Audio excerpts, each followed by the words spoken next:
Hello and welcome. My name is Ji So-yoon and I am the Director of Center for International Development and Cooperation at KWDI, and I will be moderating today's side event. I'd like to extend my warm welcome to all the presenters and participants to the 66th CSW side event on tackling online violence against women, experiences from the Republic of Korea and global partners. This forum is co-hosted by the Korean Women's Development Institute, Ministry of Gender Equality and Family of the Republic of Korea, as well as the government offices of Sweden. And the event is also sponsored by the Permanent Mission of the Republic of Korea to the United Nations. A new form of violence against women is rapidly on the rise in online spaces, with the development of internet and smartphones, of course. And since the outbreak of COVID-19, emerging data and reports have shown that all types of violence against women and girls have intensified, including harassment, stalking, as well as non-consensual image sharing occurring in online spaces. And so in this regard, our goal for organizing this event is very simple and clear. Despite recent increases in online violence against women and girls, there's still insufficient attention and response to this problem globally and regionally. And in order to combat such kind of violence in today's digital era, a concerted global action is required. And so for this reason, we brought together 4 experts and practitioners from around the world to highlight the urgency, importance, and possible solutions to this matter. In addition to our speakers, we expect a number of special guests to join our event to comment when all presentations are complete.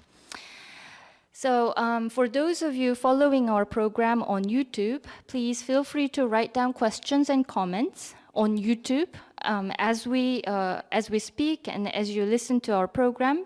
And your questions will be addressed at the end of the session when all presentations are over. And the presentation materials, we expect to upload them on the KWDI's website once the session is over. So before we begin the presentations, please allow me to invite Minister Jung Young-hae, Minister of Gender Equality and Family of the Republic of Korea, and Minister Eva Nordmark, Minister of Employment and Gender Equality of Sweden, to deliver their opening remarks. Your Excellencies, ladies and gentlemen, dear all, thank you for the opportunity to speak at this important side event. Let me begin by stating that Sweden has a feminist government. This means a commitment to build a society in which women and men, girls and boys can live their lives to their full potential. This is a human right and a matter of democracy and justice. In relation to the topic of this side event, tackling online violence against women, I would like to start by emphasizing that Sweden is largely digitalized. A life online for most people is a natural part of work, school, and spare time. 9 out of 10 Swedes use the internet every day, and every 5th person currently in a relationship met their partner online. We also carry digital life with us, and most students have a cell phone that they use regularly. 9 out of 10 Swedes use various public e-services provided by, for example, the Swedish tax agency and healthcare providers. Hence, there are many advantages of the increased digitalization in Sweden. However, there are also several disadvantages. It is a fact that many politicians are exposed to hatred and threats online. Many female politicians choose to refrain from participating in social media in order to avoid the risk of being exposed to violence. This is in itself a threat to democracy. Another source of concern is the increased exposure to sexual exploitation online. Sexual services are mainly sold today on the internet in Sweden. An increasing number of girls are lured into prostitution via sugar dating sites. The phenomenon seems to have been increased during the corona pandemic. The Swedish government has initiated a series of measures to prevent and counteract the downsides of the digital transformation, including new forms of violence against women online. In our action program to combat men's violence against women, we call for more knowledge on hatred and threats against women online and to help people who are exposed to threats and hatred to find support. The Swedish Defence Research Agency has therefore been tasked to make an analysis of hatred and threats against women in Swedish digital environments. To prevent and counteract the presence of cyber hatred, a campaign has been launched against cyber hatred. Laws to protect women from discrimination, harassment and online violence are in place. The provision in the Swedish Criminal Code applies regardless of whether an action is performed online or in real life. The provision on unlawful breach of privacy criminalizes non-consensual distribution of certain types of privacy-sensitive images. To sum up, there are both benefits and drawbacks of the digital transformation. It is of great importance that we both nationally and globally fight back the negative impacts with fierce and robust measures. I therefore welcome this interesting seminar, which puts increased attention to online violence against women and girls. Thank you for your attention. I would like to thank both Minister Jung Young-hae and Minister Eva Nordmark for sending us recordings of their opening remarks for our side event. Now, please allow me to introduce President Moon Yu-kyung of the Korean Women's Development Institute to deliver congratulatory remarks. Greetings, I'm Yu Kyung-moon, President of Korean Women's Development Institute. It is a great honor for me to welcome eminent speakers and distinguished participants to this side event, co-hosted by the Korean Women's Development Institute, Ministry of Gender Equality and Family of South Korea, and the government offices of Sweden. I would like to extend my sincere gratitude to Ms. Young-hae Jung, Minister of Gender Equality and Family of the Republic of Korea, and Ms. Eva Nordmark, Minister of Employment and Gender Equality of Sweden, for joining this meaningful event. Also, I sincerely thank Ms. Anna Collins-Falk, International Coordinator of Swedish Gender Equality Agency, Ms. Shirin Bakir, Head of Safety Policy Asia Pacific and India at Facebook, Ms. Catherine Trepos, Policy Specialist at UN Women, and Ms. Mi-jung Lee, Senior Research Fellow at KWDI, for joining us as speakers today. I also thank Permanent Mission of the Republic of Korea to the United Nations for your kind cooperation for organizing this meaningful event at UN headquarters.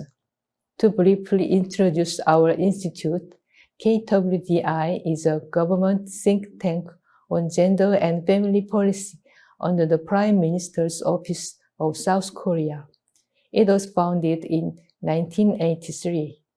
We have actively been engaged in research on gender issues both within and outside of Korea. Since the outbreak of COVID-19, emerging data and reports have shown that all types of violence against women and girls have intensified. In particular, with restricted movement and social isolation measures, violence against women and girls is rapidly on the rise in online spaces. In this context, This side event focuses on online violence against women as an increasing form of violence against women in today's digital era.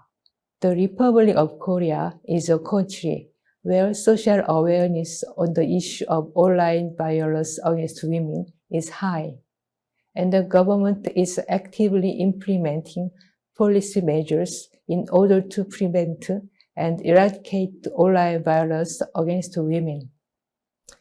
KWDI has also played an important role in the policy-making process by making policy recommendations through our research, and you can find some related research publications on our website. We decided to organize this side event in order for us to share lessons learned and discuss ways to address potential challenges on the issue of online violence against women and girls. Today's event brings together various stakeholders, including government ministries, international organizations, civil society, and academia.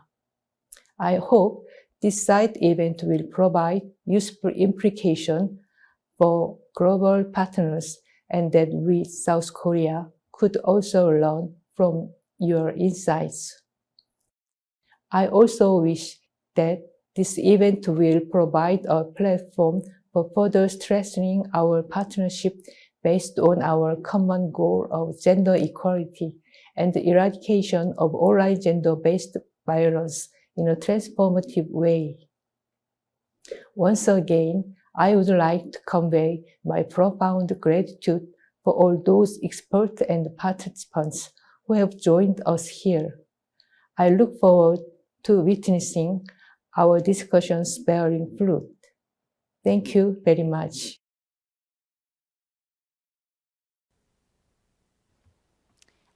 I would like to thank Minister Chung, Minister Nordmark, and President Moon of KWDI for their kind remarks. Before we begin the official program, please allow me to make a few announcements. For those of you following our program on YouTube, please feel free to write down questions and comments as we speak.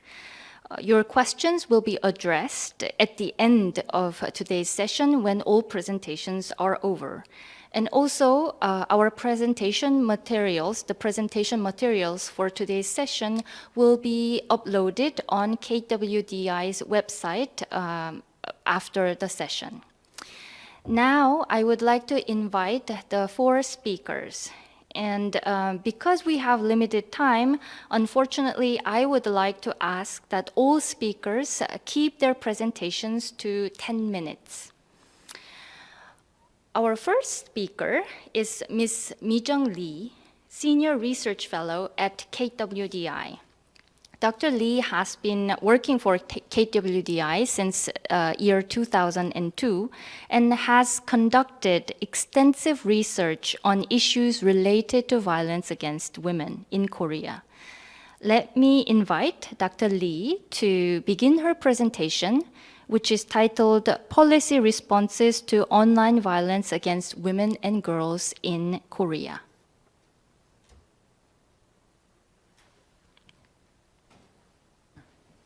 Hello, everybody. Can I see the script?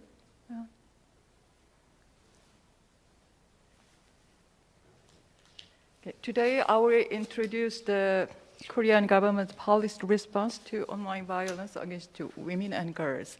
Next. Because of a time limit, I have to skip many of these slides as a skip. So I will only cover the part of the manuscript. In the year 2018, we had a very strong Me Too movement. So it has a great impact on our nation all year long. So in the middle of this Me Too movement, a large group of women took to the street and they did demonstrate. Next, please. So they expressed their anger and frustration over the trends that women's bodies are illegally filmed and distributed on the internet or on social networking services to gratify someone's sexual pleasure. Next, please.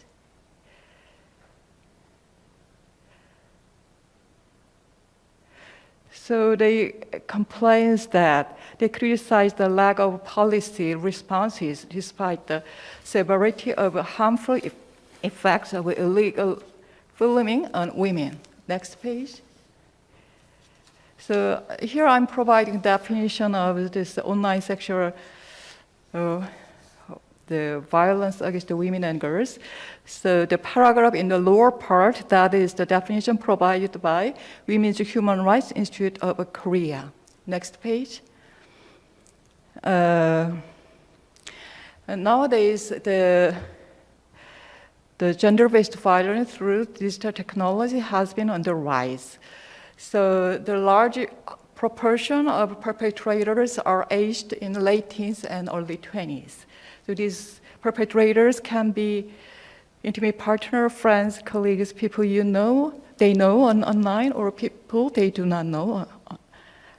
Next.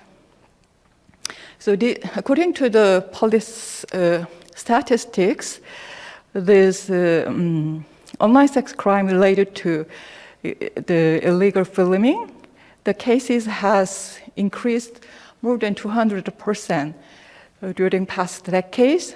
Also, the crimes related to distributing pornographic expression and the images and videos through communication media has increased more than 100% during past decades. Next.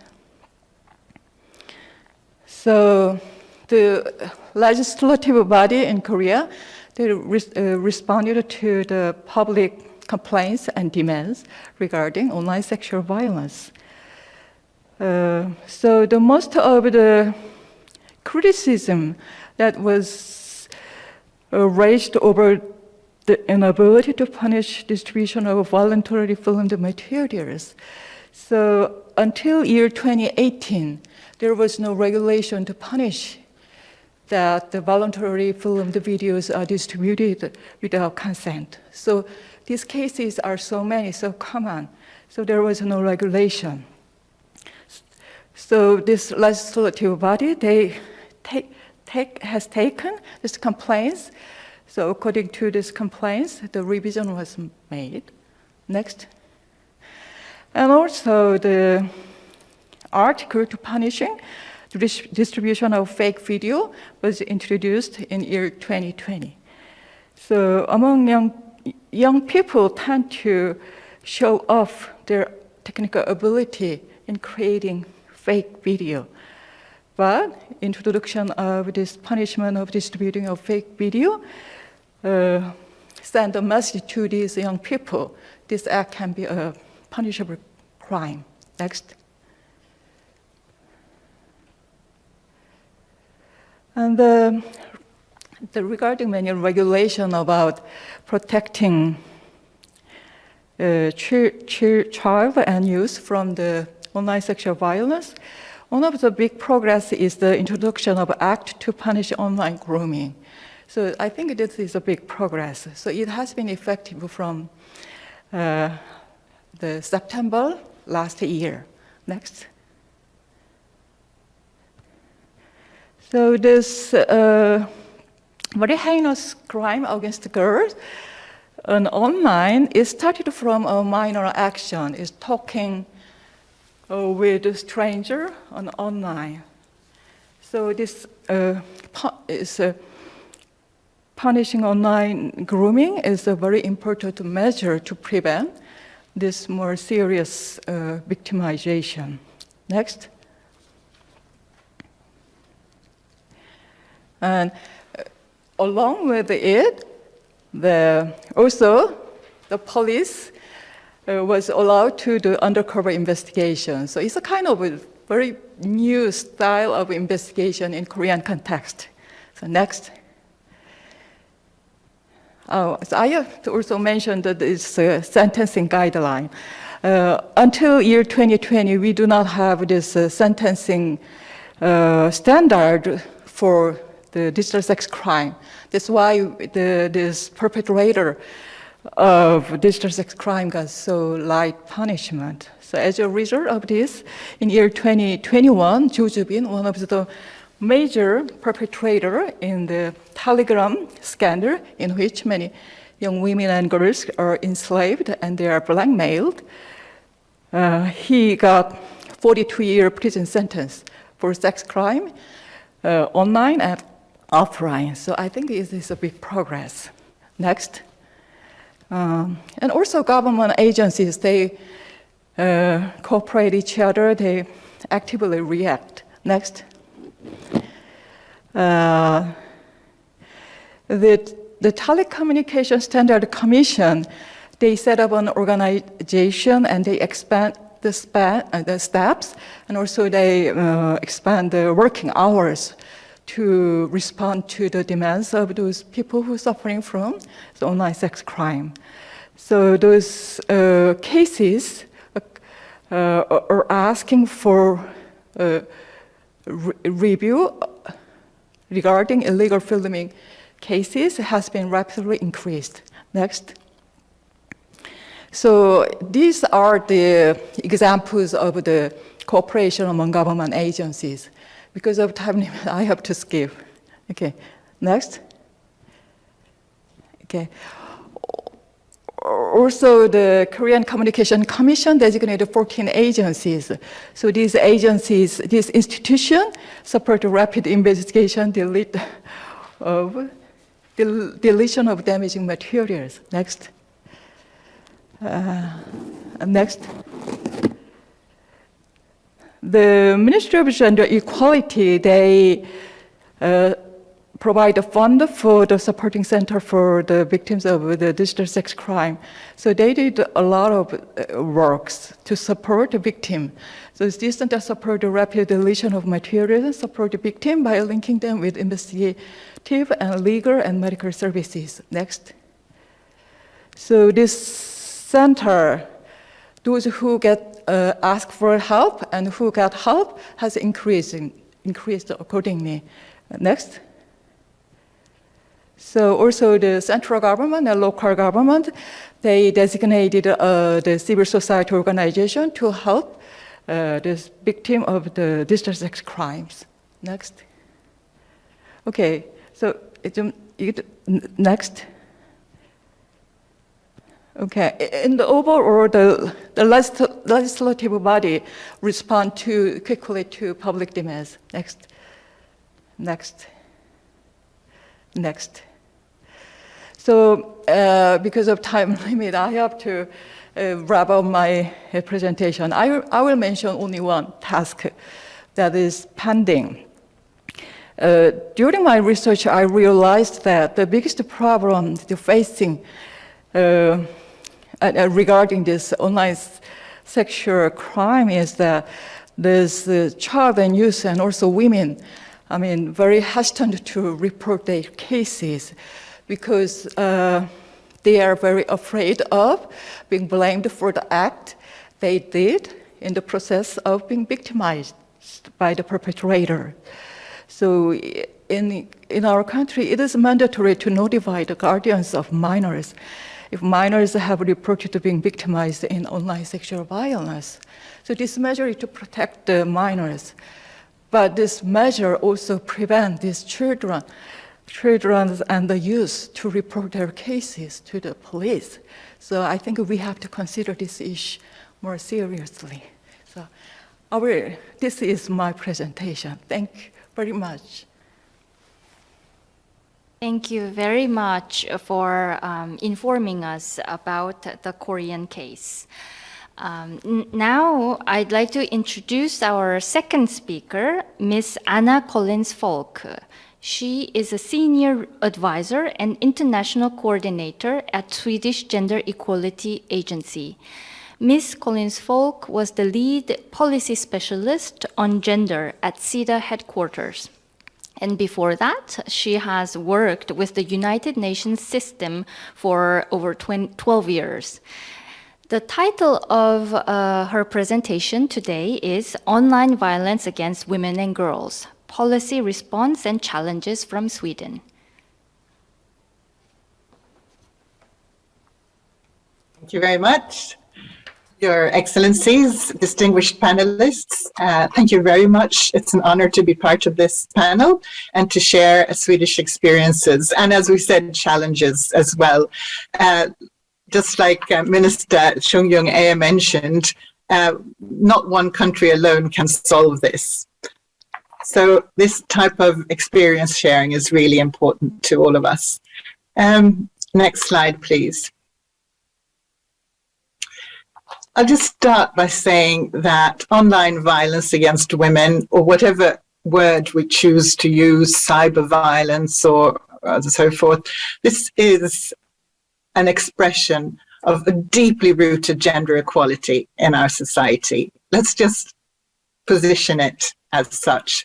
There's so much bias out there. There's a lack of knowledge and awareness, but it has devastating impacts on the individual, but also on society. We heard ministers mention even a threat to democracy. And you can only imagine then on the individual herself. So more focus and support is also necessary on youth. This bias that it doesn't apply to youth. Youth are not involved in relationships. They are, and they experience it every day. Sweden is a very digitalized society, and all students have a mobile phone, and this is their life. We really see that there is now increased attention to this topic, both by governments, and this is a very welcome contribution, and also by the EU. EGE, the European Institute of Gender Equality, has issued a report, and well as UN agencies who have covered this in the various mandates. And we will look forward to also hearing about UN Women's work in the field. And now also the social network giants are pledging to tackle this, and I look forward to hearing more from Facebook on this panel as well. This is really important. This level of cooperation is what it really takes. So let's just be clear, online violence against women and girls is violence. We don't need to call it anything else. This is violence. Next slide, please. So what we see, I'm not going to go through at length all the different types of violence that women and girls are subjected to. We've heard from Dr. Yokyung Moon, who from the KWDI mentioned many, and those are the same that we see as well. But let's acknowledge it's widespread and it's everyday experiences of young women and girls. And not only girls, boys and men as well. And particularly vulnerable groups such as LGBTI persons, or many who are experiencing intersecting forms of violence and harassment. It has an impact on the mental health and well-being. And we previously heard Minister Nordmark mention the hate speech targeting women politicians. That actually means that they refrain from participating in public life and in politics and drop out to a larger extent. That's something that our Gender Equality Agency has a detailed report on. But also it's increasingly targeting young population and young people's relationships. We see that in prostitution and trafficking for sexual exploitation. This is increasingly online and it has increasingly become professionalized. It looks like any professional company. So there are lots, it's really developing. It is very difficult for us all to keep up with this digital world. For young people, as I said, there's no real difference if it's online or not. Young people and children are online all the time, and especially now during COVID times. But so to them, research is telling us that it is a different experience. They see it very much as a lived experience, whether it's online or not. And then again, let's remember that all these pictures that are shared or videos of crimes, they remain online. So people are re-victimized again and again. Next slide, please. I mentioned that it's different for women and men. some research done by the Nordic Gender Research Institute for Information on Gender showed that, well, women and men are targeted to the same extent. But on the other hand, men fall victims of attacks involving threats of violence, but it's usually referencing their profession or their competence, whereas women are more likely to experience it in much more personal in nature and much more sexist and sexually charged.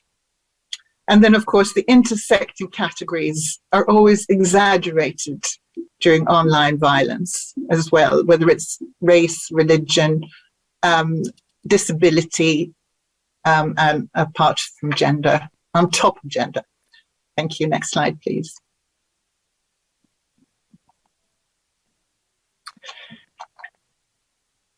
I'll talk a little bit about legislation. We don't have that much time, but I think one of the important things to say here in the case of Sweden is that laws apply regardless of whether the crime is committed online or in real life. Can't find a better word for that. Some of it falls within the Swedish Penal Code.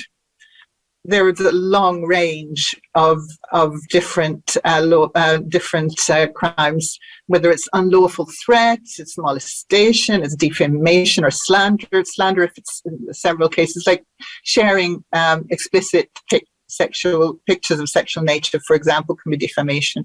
Insult, stalking, but it can also amount to rape and sexual abuse. I mean, there's a whole range of how bad it is. But we also have the Discrimination Act, our 7 grounds for discrimination. And if this is concerned with your work environment, we have the Swedish Work Environment Act. So it's addressed in criminal courts as well as by equality bodies. And we do have case law available. For example, where a man was, I'm just going to mention one, a man was charged or found guilty of rape, even though, or even where the crime was committed online against a child, where he coerced the child into committing sexual acts on herself. It was a child of 11 years. So, and the Supreme Court did convict the man of rape, even though there was no physical contact or direct. We also have right now, as we speak, a Legislative Council referral on sexual violence online, and if this comes into effect, or this should come into effect in July, which means the strengthening of penalties in relation to violence online. Next, please. When it comes to policies, we see men's violence against women, whether it's online or not, as part of our work towards gender equality and to end discrimination against women and men. So when we have a gender policy with 6 specific sub-goals, and one is that men's violence against women must end. And to implement that, we have a 10-year national strategy. And we also have action plans. The focus of this is very much on prevention, but it's also detection of this violence, and sharing and awareness, and more effective law enforcement, and also knowledge sharing and methodological development.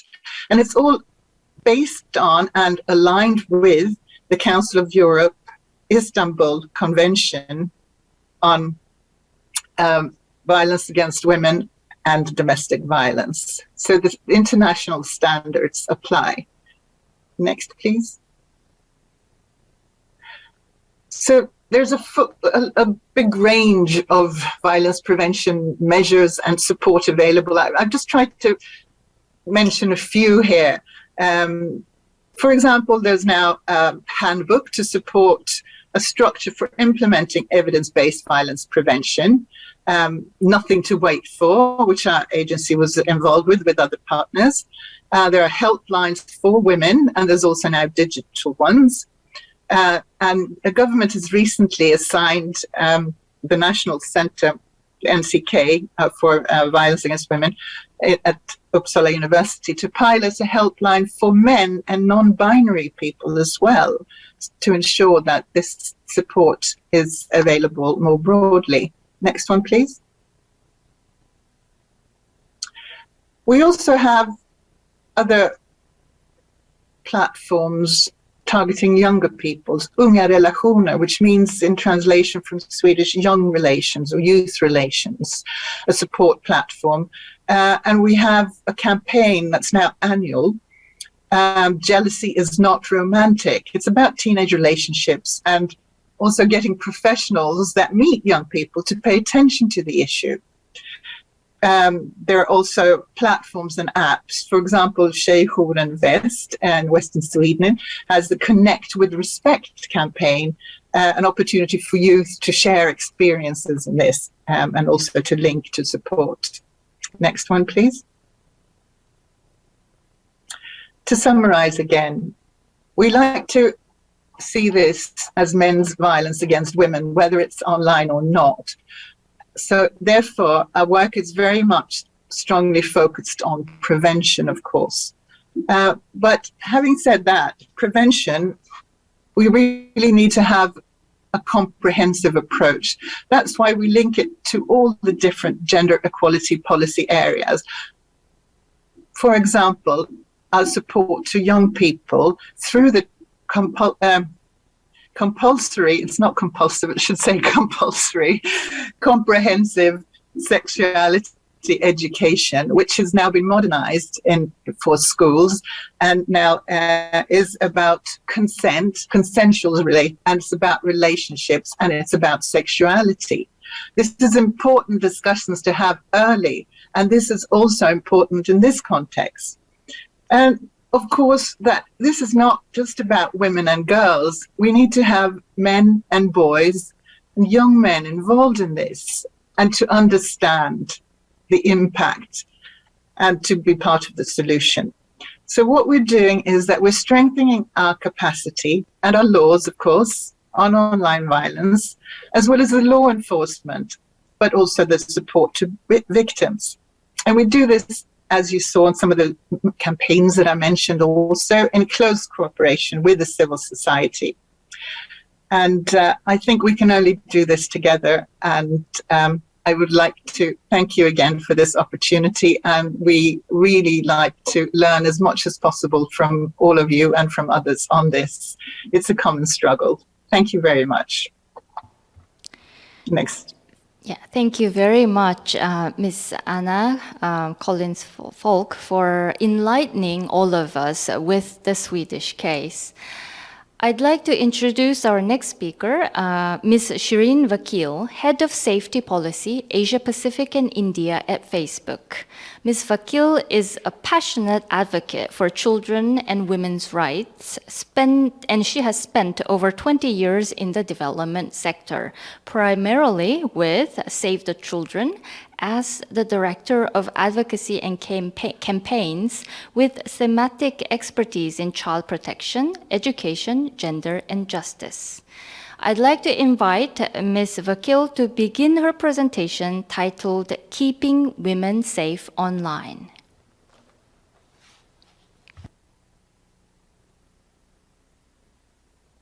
Please unmute.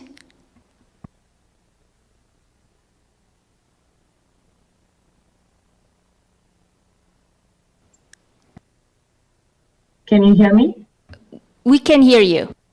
Right, okay, sorry. So thank you very much to KWDI for inviting me here on this panel. It's a pleasure and an honor to be here. Good evening or good morning to everybody in North America. My name is Shireen, and I head safety policy for Meta, previously known as Facebook.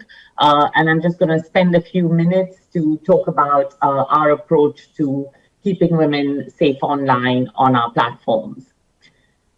So our mission is to give people the power to build community and bring the world closer together. And we've seen, I think there's been a lot of talk about how in these COVID times, more and more people have been online and more people have reached out to our platforms to connect with each other, build groups and get closer. But of course, one of the things that we do know is that in order to connect, they need to feel safe. Before I go into our approach, I just want to mention two facts. One is that we have 40,000 people working in safety and security in Meta. We spent about 16 billion on safety and about 5 billion in 2021 alone on safety and security. I know that there is a lot, our work is never done. There is a lot more that needs to be done, and especially as technology evolves almost at a daily level and people's online behavior changes. And as the speaker just before me said, unfortunately, it reflects the kind of offline behavior and the gender inequalities that we see in society. So we take a 5-point approach to safety at Meta. And this is looking at partnerships, policies, safety tools, resources, and feedback.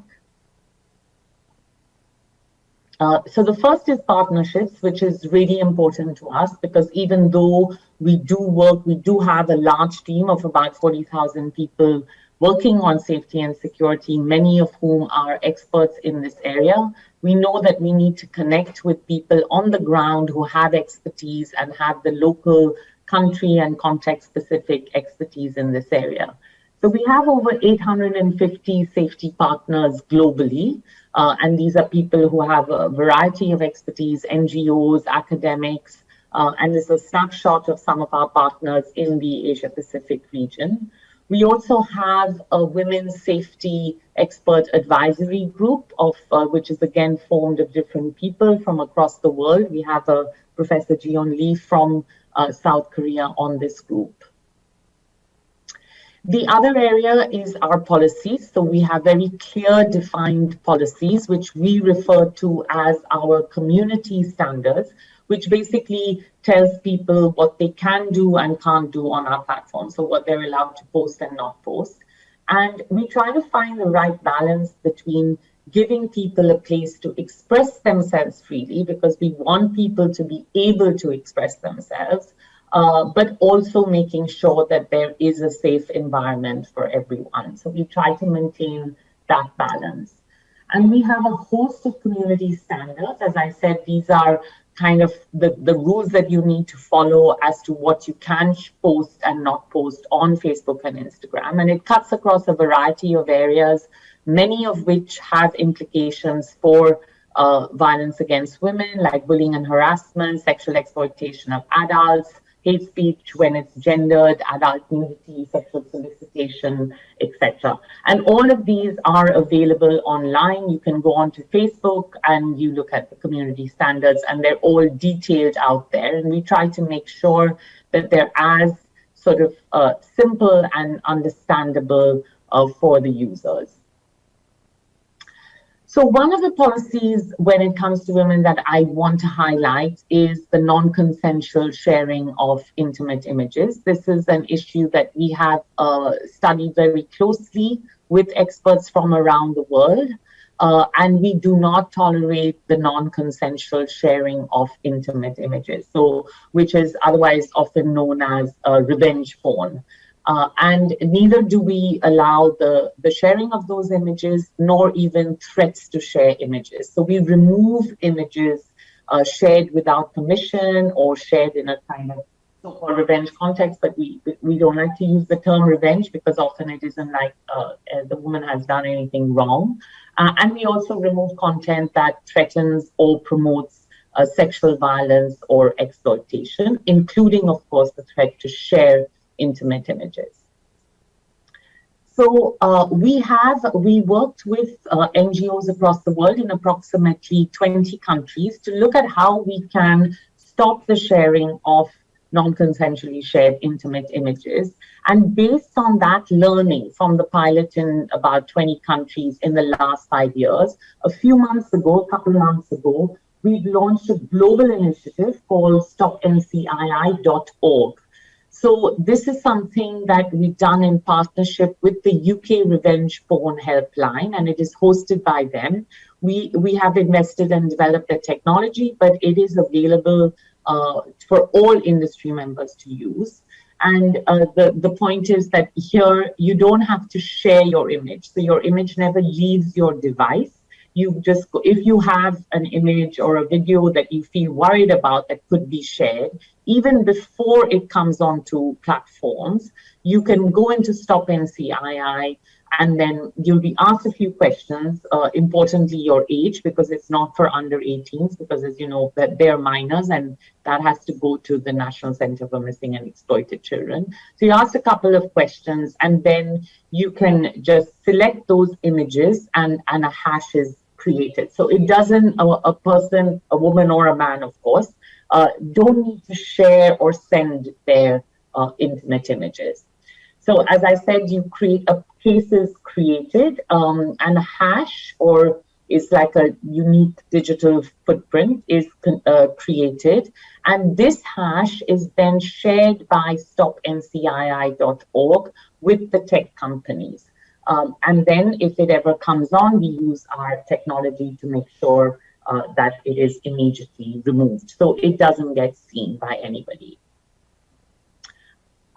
As I said, we have policies on bullying and harassment. We do not tolerate bullying and harassment. And a few months ago, we advanced these policies on online bullying and harassment to look at coordinated mass harassment. So that is, if you get the same kind of messages from a variety of different accounts. So we will take them down, the intimidation from multiple accounts, and stop any coordinated efforts of mass harassment targeted at specifically vulnerable groups. Also, we have increased protection of public figures. So that is something based on feedback that we received. So in our bullying and harassment policies, we make a distinction between private and public individuals, because we want people to be able to have an open dialogue and be able to comment on people in the public eye. And we also know that public figures, whether they are politicians, journalists, celebrities, use our platforms to connect with their followers. So we want to encourage that open dialogue, but we do not want to tolerate any abuse or degrading material against public figures. And what we got feedback is that this is disproportionately targeted against women public figures, and therefore we have looked at increasing protection for public figures. So no material that is sexualized, whether it is also photoshopped or other images, everything will be taken down, and we have included increased protection for public figures, which is of course across genders, but specifically helps women. And I think the minister from Sweden saying this is something that politicians across the world face. So any kind of degrading sexualization commentary on that is sexualized, unwanted commentary will be taken down. And again, this can be seen on our community standards up online. So our community standards are only as good as our enforcement, and we do very much rely, we really encourage people to report, because that's how we know. So anyone can report an image, a comment, a post, a video, and you only need to report it once. There is this sort of myth that you have to report it several times, but you only need to report it once, and reporting is confidential. And then these reports are then assessed by trained teams. And then if it violates our community standards, it is taken down. We also increasingly use technology and have invested in technology, so machine learning, artificial intelligence, to proactively detect certain material. So where it is, graphic violence, sexual violence, etc., it can proactively be detected and is taken down. And we have what we call our community standards enforcement report because we want to be transparent about it. So this is brought out every quarter and details out the areas that are taken down and the numbers as well as the prevalence. We also have a suite of safety tools to give the user control over what they're sharing, who they're sharing with.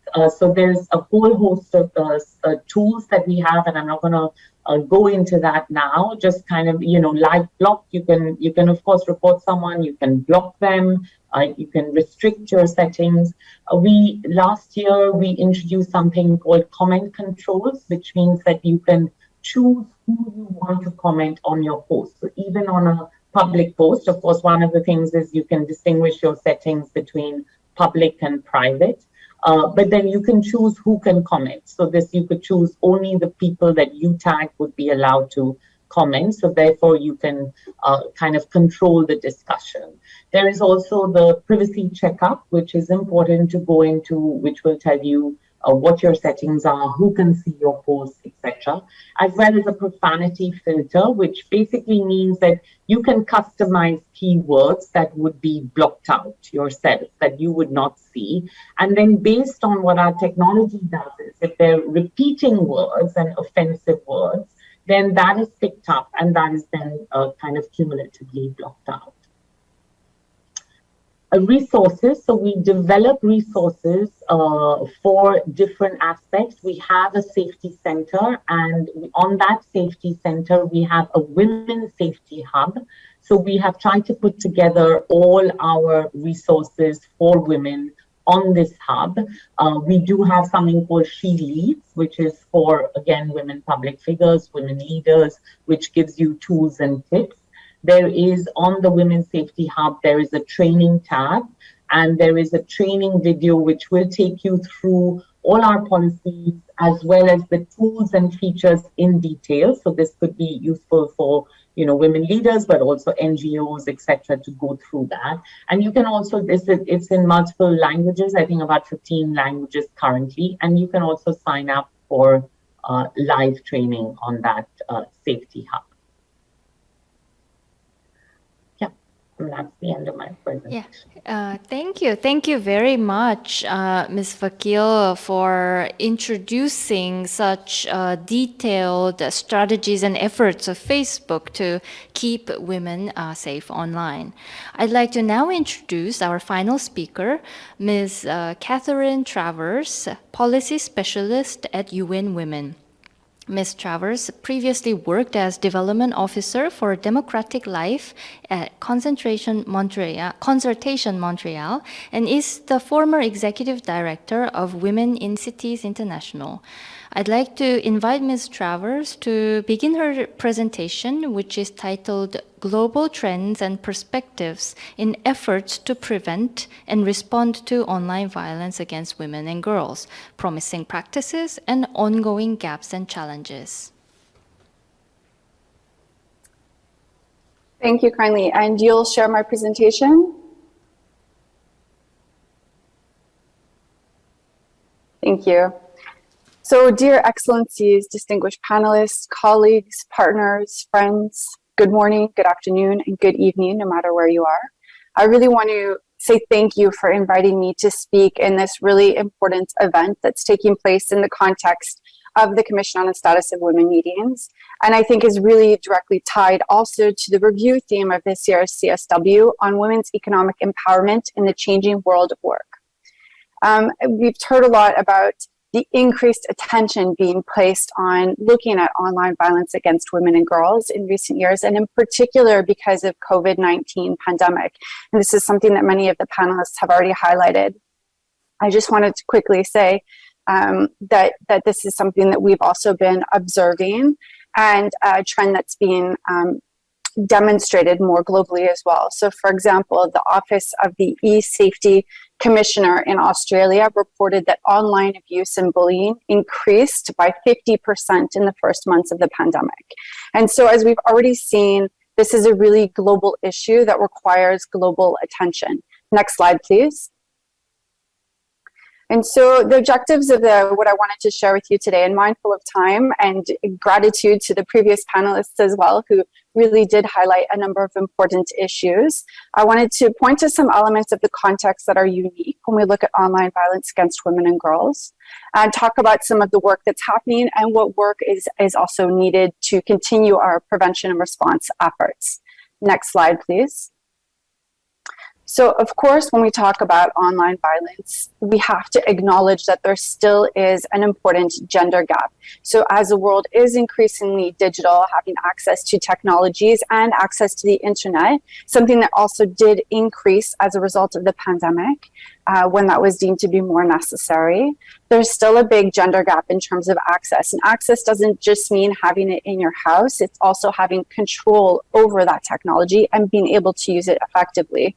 So the International Telecommunication Union estimates that of the 3.6 billion people who remain unconnected, the majority are women and girls.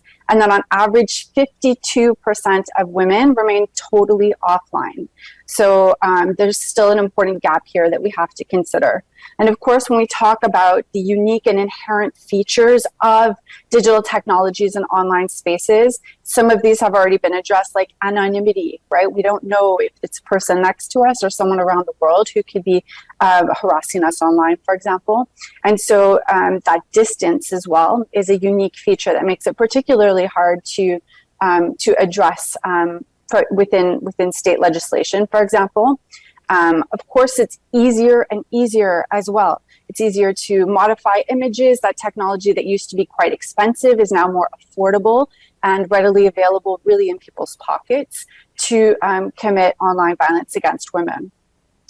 And of course, the possibility for it, and we kind of just heard about that a little bit too, to really be propagated, really at a rapid scale, and to spread widely really quickly, things going viral, for example.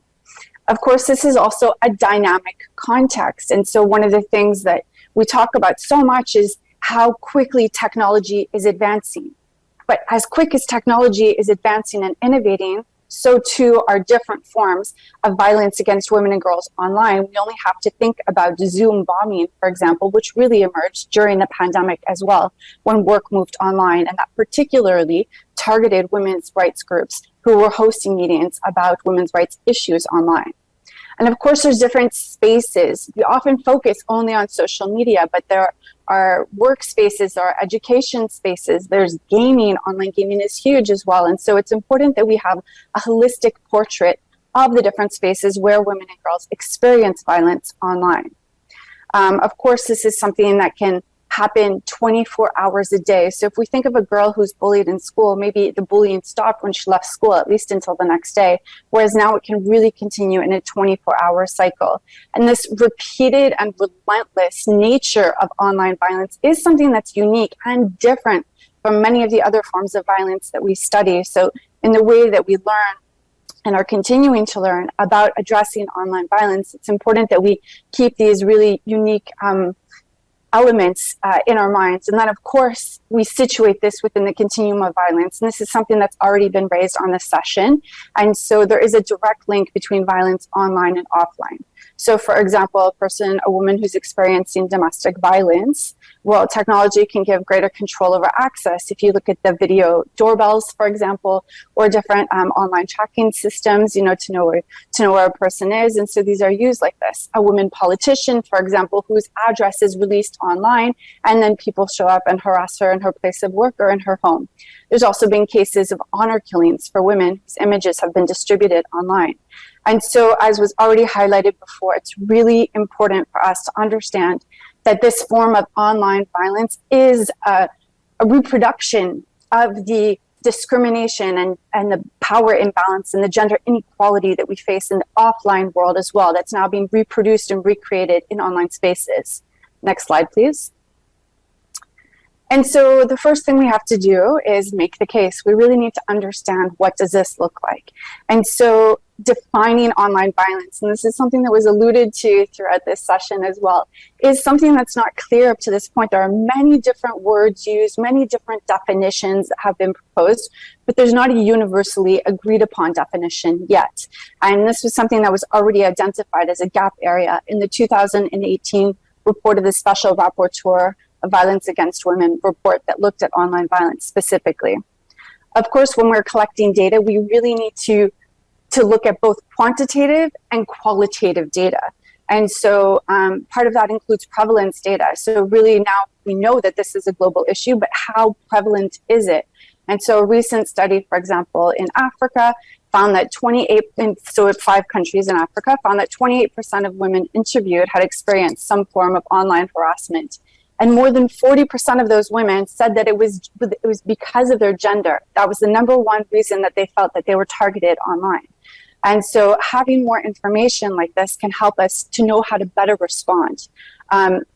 In Canada, for example, they've invested in using administrative data as a way of tracking this. And they've noted an increase since 2016 of 30 to 40% year after year of cybercrimes related to affecting women and girls. We need the qualitative data as well to really understand the experiences and the consequences of it. And really, we know that one of the biggest consequences, which has already been mentioned as well, is that women and girls silence themselves online. And this is a democratic issue because this is a space for participation. And so UN Women is also investing in trying to close that data gap. So many of our offices, for example, the regional office in Asia Pacific or in the Arab states, have been looking at collecting data in the respective regions to really understand the issue. And then at country level as well, in diverse countries such as Chile, Turkey, or Georgia, they've also been collecting data to better understand the issue in the respective countries to know how they could then inform programming. And then, of course, guiding principles. So for sure, we need to consider the leave no one behind principle. So applying that intersectional approach, which is something that we've already talked about today, because there is particular groups of women and girls who experience greater heightened levels of online violence. It's the same people who experience multiple and intersecting forms of discrimination offline, as well as the most visible women online, women human rights defenders, activists, journalists, politicians. And of course, it needs to be survivor-centered and informed by the experiences of those who can contribute their unique insights into informing our prevention response strategies. Next slide, please. So without going into too many details here, it's important to know that there is a normative context to address this. So there was a recognition by the Human Rights Council that the principles of human rights protected offline should also be protected online. Of course, this is encompassed within the Sustainable Development Goals, in particular SDG number 5.2, which looks at the elimination of all forms of violence. And the Commission on the Elimination of Discrimination Against Women, CEDAW, also has adopted a number of resolutions. Of course, at regional level, we heard the Istanbul Convention before that was already cited. There are also normative contexts that address this. Laws and legislation, I think I'll skip over, just know that there are a number of laws and legislations that are being developed or adapted to be able to respond to online violence against women. And our offices at UN Women in Latin America and the Caribbean, for example, as well as in the Middle East, have been supporting governments to develop laws and policies. Other cases are a hotline, like the Pakistan Digital Rights Foundation, for example, developed a hotline connecting women survivors of online violence with support services, including legal advice that they could seek. And then women's rights groups have been creating safe spaces online for women survivors to connect, to share their stories, and to have spaces of solidarity. And of course, we need to make sure that we understand who are the most at risk and that we have targeted approaches to respond to their particular needs. So young women, for example, or journalists or politicians. And then finally, it's really important that we also let women and girls know what services do exist. So a study found that in Uganda, where there are services that exist, 95% of women did not know that there were any laws and policies in place to support them. And so it's one thing to kind of create response services, but then connecting them with people and increasing that awareness is also critical. Next slide, please. And so prevention, and we already heard quite a bit on prevention earlier, so I'll go rather quickly here, but just to highlight that our offices in Bolivia and Egypt have really been focusing on the prevention efforts as well, looking at advocacy and awareness raising efforts. And we really need to think about, if we want to have a transformative impact, we have to change the way that we accept behavior online. So we have to, it's a social norms change that we're looking to do. How we behave, what's acceptable, what is expected, and really move and do a whole culture shift towards zero tolerance, where it's just unacceptable to be violent towards women online, just as it should be offline as well. Many civil society groups and women's rights organizations are providing training as well, how to be safe online. This is particularly important for new users. So when women, for example, gain access to technology for the first time, or as girls are empowered to use digital spaces for the first time, it's important for them to understand how to be safe online, the things to look out for as well. And then I really wanted to encourage those of you who haven't had a chance to look at this, to explore the feminist principles of the internet. So these were developed by the Association for Progressive Communications over the years, and not alone. You know, they've been bringing together activists and advocates to develop these feminist principles of the internet. And I think it's really interesting to consider conceptually just what does a feminist internet look like, and how do we make sure that this is a space where women and girls of all their diversity can access the opportunities, can access the services, the benefits also that are inherent and available because of online spaces and digital technologies. And so it's not just a bad place or a place where we really have to, you know, be careful. There's also so much benefit to being able to be online, and it's important that we don't forget that as well. Last slide, please. And so some final recommendations. Of course, we need to continue to invest in data. We really need to have a much better sense of what this looks like, what the consequences are, and to use that evidence to inform our prevention and response strategies. We need to really consider, what does this look like in a context of reconfigured spaces? More and more of the changes that we saw as a result of the pandemic are becoming more permanent in nature, and we really need to have a better understanding of what that looks like as we spend more time online. We have to be proactive to address emerging issues. So we, often talk about social media platforms, but what about the metaverse? What about artificial intelligence? And what about how that's reproducing the same kind of discriminations as well that we often see offline, because the people who are developing and coding these don't look like the diversity of women and girls in the world. We need to continue to build the capacity to prevent and respond to these issues. And this is really across the board. So from civil society organizations, laws, the judiciary, governments, technology companies, we need to learn from the work that's already been started and have a better understanding of what works, where, and why. And then we, of course, need to bring all of this together. We need to work in a collaborative, multi-sectoral way in order to really shift our place online, and to really ensure that we can create a safe space for women and girls to be free to be online and to benefit from everything, all the opportunities that are inherent to that space. Thank you. Thank you, Ms. Travers, for such an interesting presentation. And it was particularly interesting to hear about the importance and your emphasis on investing on data. And I hope we have a chance to talk more about this. I apologize for not being able to keep the time as I promised. The presentations were all very interesting and meaningful, so I didn't want to cut anyone during their presentation. And so please allow me maybe 10 more minutes before we finish. And as I said, we actually have a special guest of honor joining us today in this session. May I invite Senator Valente, Chair of the Parliamentary Commission of Inquiries of Femicide from Italy, to quickly comment on the presentations. Senator?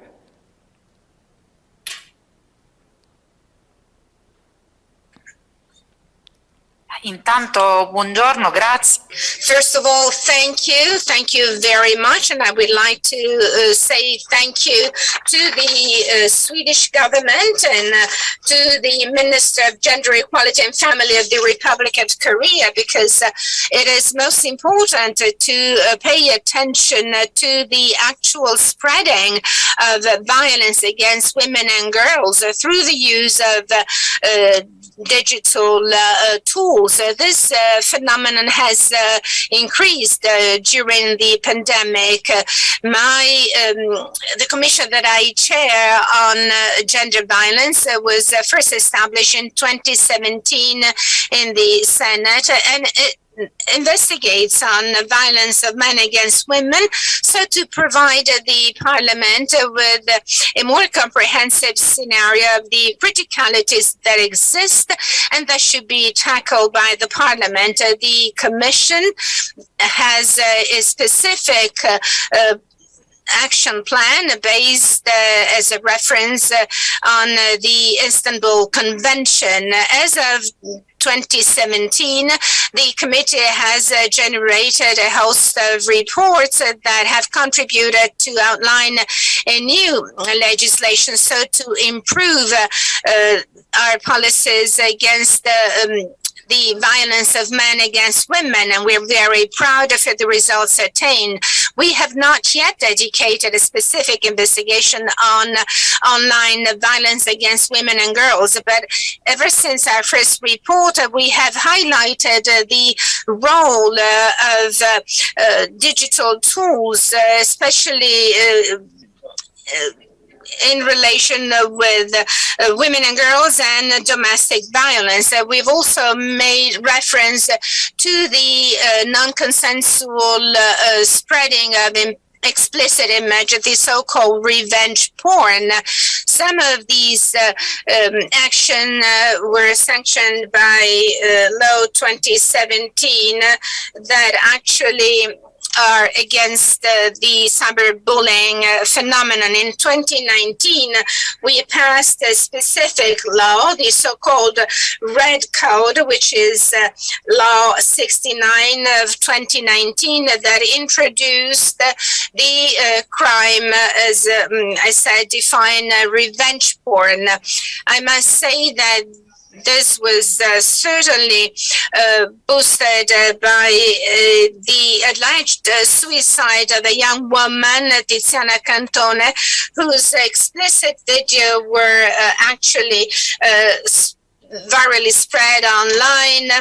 And as you imagine, this case highlighted the tragic impact that this kind of violence may have, even though it does not perpetrate actual physical violence, as it was already sanctioned by our Court of Cassation.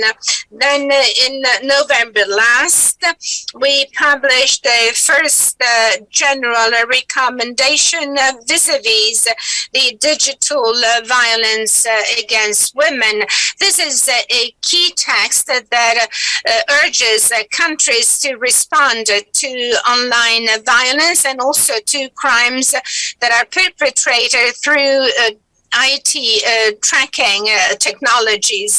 The Grevio recommendation focuses on digital violence on women, and this encompasses all actors involved.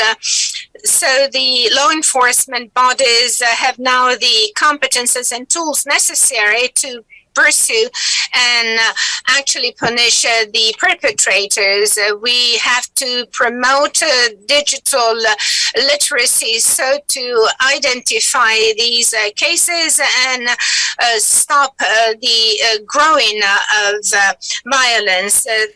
This is specifically expressed in Law 107 of 2015, which has already included a specific educational processes focusing on the respect and gender-based respect and against any sort of bullying. Now, coming to the conclusion of my short intervention, I'd like to focus on the key role played by education and awareness at all levels, because we must realize that only by understanding this phenomenon of violence, we can stop men's violence against women in all of its forms, including the digital violence that unfortunately has been exacerbated, especially during the pandemic. And unfortunately, we believe that this may continue to grow unless we succeed in stopping it effectively.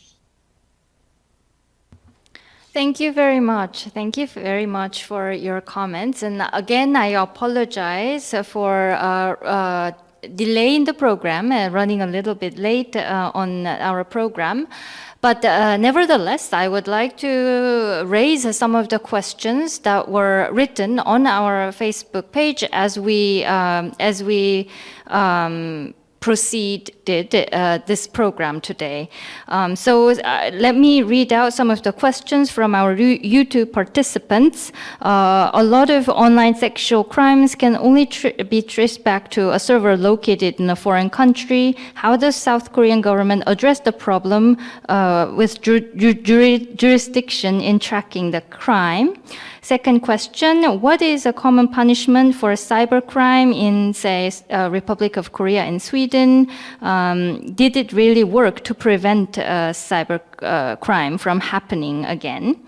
Third question, will the change in the political environment in Korea affect the efforts to combat online gender-based violence? And some other questions from our audience. For Facebook, for instance, it's very popular all over the world, and many people around the world use Facebook. And but we know that issues of online violence against women and girls can be affected by norms and cultures specific to each country. And so does Facebook, or how does Facebook take into account such cultural backgrounds into account in addressing online gender-based violence? These were some of the questions that were raised. Now I would like to give each presenter a chance to either comment and address the questions that were raised, or if you want to comment on other people's presentations, please feel free to do so. Let me begin by asking Dr. Mi-jung Lee to comment and give feedback. Do I respond to the question? Yeah. I got a question from Ms. Amy Gao. Thank you for asking me. The question is, a lot of online sex crimes can only trace back to the server located in a foreign country. Yeah, so she's asking about how the Korean government deal with this kind of issue. Yeah, that is very important. And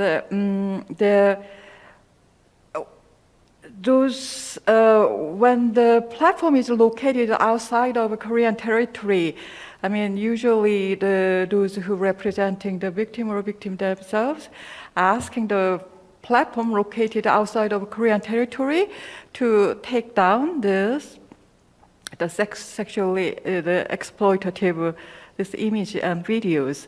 So the platform is accepted. It worked, but the platform operator, the operators do not accept it. I mean, we cannot do anything. So the thing the Korean government can do about it is the blocking the image located in outside of a Korean territory. So even though that is blocked within Korean territory, it is everywhere outside the Korean territory. So that is very limited approach. Unfortunately, many of these platforms that related to this sex crime that is located in the outside of Korean territory. So most of the measure this government can do is blocking this this image is located on the platform outside the Korean territory. So that's a big limitation we are facing now.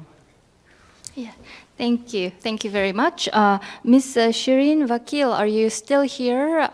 Ms. Vakil has to leave very soon, so I'd like to hear her comment before she leaves. Ms. Vakil, are you here?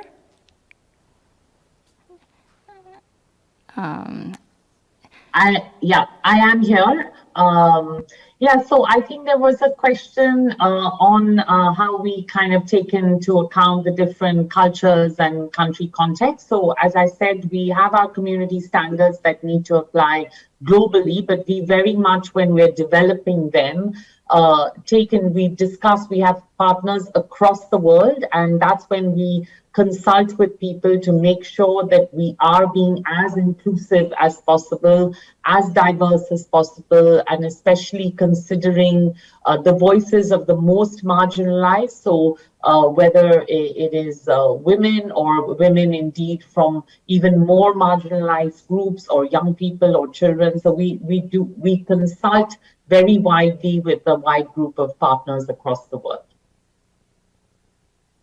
Thank you. Thank you very much for your contribution to our program. Next, may I invite Ms. Anna Collins-Falk to give your final comment? Thank you very much. Again, it has been really, really interesting, and I think we've covered very many different dimensions of it, coming together like this from different perspectives. Just one of the questions that were mentioned about how we can both research, investigate, and cooperate to bring, to ensure justice for the victims of online violence against women and girls.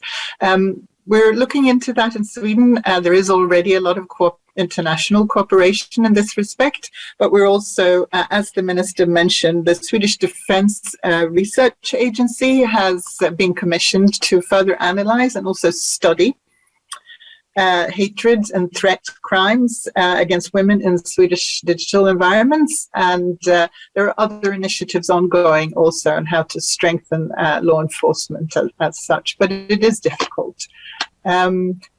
But again, this is very much part of our overall work on combating men's violence against women. So thank you very much. This has been most interesting.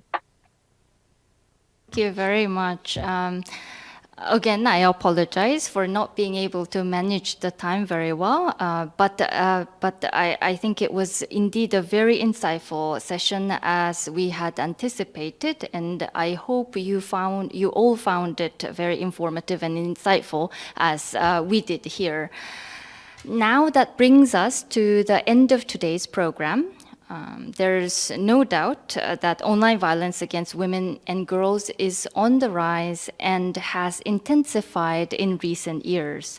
The presentations today highlighted ongoing efforts of different partners around the world to counter online violence against women, and they have suggested avenues for policy learning across different countries and different actors, as well as cooperation that could take place in the future. With this, now I would like to close this side event titled Tackling Online Violence Against Women, Experiences from the Republic of Korea and Global Partners. It was great to have you all here, and thank you for your cooperation and contribution to this side event. Thank you very much.